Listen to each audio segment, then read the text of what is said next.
I've been in this business now for over 30 years. In my former life, I was a geologist, I was a mining analyst, and never in my dreams did I ever think we'd see $100 silver. I would have been happy with $40 silver. So an incredible time to be in this business. So what is Alaska Silver? We're listed on the TSX Venture, but we are an Alaskan company, and specifically we own the Illinois Creek project up in west central Alaska.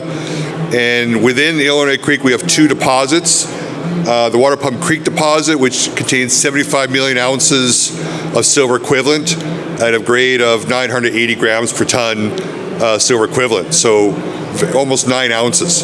And then 8 kilometers away is the Illinois Creek deposit. We just put out a new resource estimate on that. It's all oxide, and it has 260,000 ounces in the indicated category and another almost 300,000 ounces in the inferred. And it was a formerly producing mine.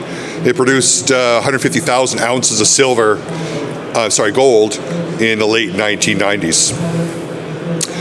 What's unique about Illinois Creek is that it's a carbonate replacement style deposit. And I'm not going to get into a geology lesson here, but why that's significant is that these kind of deposits usually occur in clusters. And the analogy I would use is a wagon wheel, where you have a central intrusive porphyry body, and emanating from that is the mineralization or the spokes.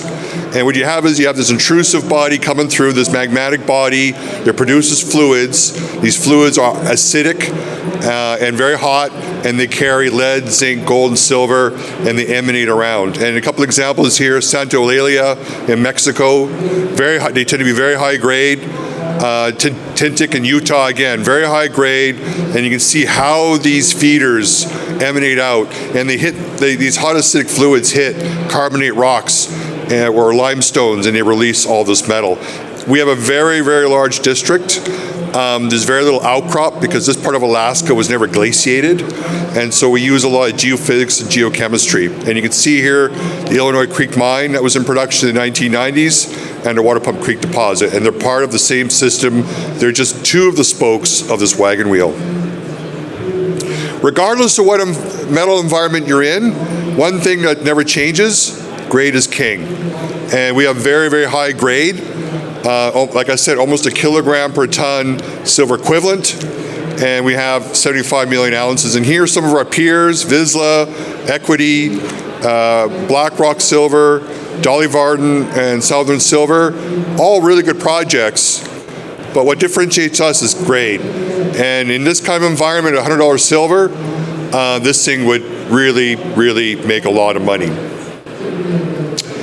So the other thing is, our founders own almost 13% of the share. Directors and insiders own almost 20%. And since I've been at this conference, I've met a lot of people that are looking at this industry the first time, and they ask me, what should I look at when I'm looking at a junior company? Look at how much management owns. How much of their own capital and money have they put into this thing? And how much skin do they have? So that's the important thing. We have 88 million shares outstanding, and we have very solid shareholders. Sprott and Carlsbad, Crescat owns 20%, Commodity Discovery Funds. So we have some very good people, and we do have analyst coverage. The other thing I would recommend when looking at a junior mining company, look at the people.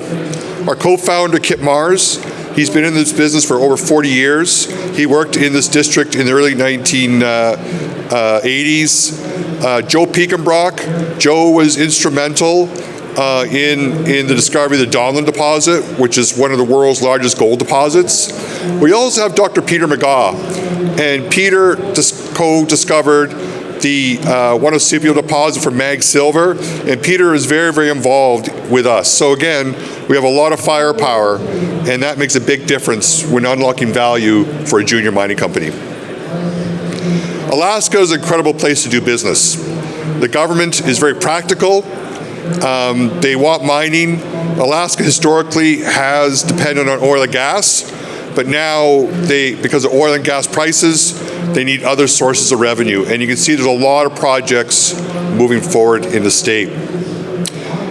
We are on state land, and that is significant. You don't want to be on forestry land, you don't want to be on federal land, you want to be on state land. It makes permitting a lot easier. We're also pretty close to the Yukon River. The Yukon River is a massive river. It's like the Mississippi, and we're only 40 kilometers from there. So we call it the Marine Highway. And so there is a historic road to the river, and our goal is to put in a permanent road so we can ship metal out and supplies in. So here we are. Here's the property. We talked about Illinois Creek. We just put out that resource last week. It's oxide, and is a formerly producing heap leach mine, and it runs at about 1 gram, which is very high grade for open pit heap leach. And then 8 kilometers away, part of the same system is Water Pump Creek.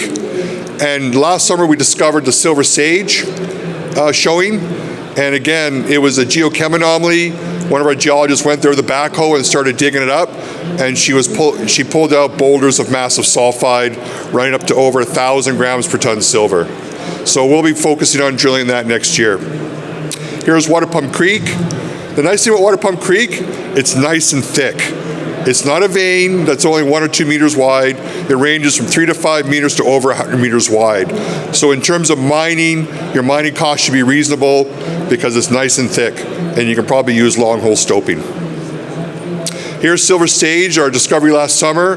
We put in a few holes in that, and we're going to go back this summer and drill again. And here's some beautiful photos. I like looking at photos of massive sulfide, and this is all lead sulfide, which is galena.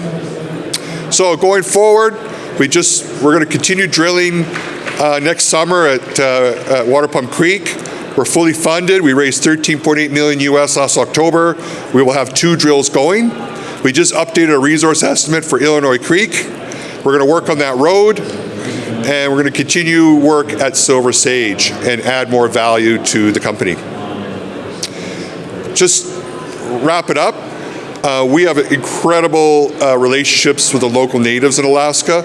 And Alaska is very, very unique because they solved or settled all their land claims over 40 years ago.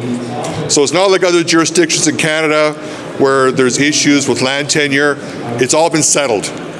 And the natives are very sophisticated there, and we have a very good relationship with them. We hire a lot of natives, and we're on state land. So we're very fortunate about that. So this is a photo of the original doré from the Illinois Creek mine in the late 1990s. And these 2 gentlemen are native Alaskans that work there, and they're still around, and they still talk about the project, which really helps a lot. So anyway, I'm out of time. I'm at booth 1109. Please come by and say hi, and thank you so much. Do I have time for questions? Oh, okay, go ahead.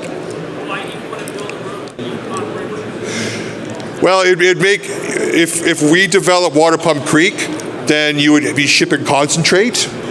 Yeah, so you have a zinc concentrate, lead concentrate. Also, if you wanted to build a mill or other infrastructure, it'd be way cheaper to barge it up the river, and then you just truck it into camp. So that's the reason. Fuel, equipment, what have you. We do have a large 4,500 foot strip, long airstrip. You can land C-130s on it, but having a road would make a big difference. Anyway, please come by. We want to talk about mining. Like I said, I used to be an analyst. I can talk about mining all day long or geology. And thank you for your time.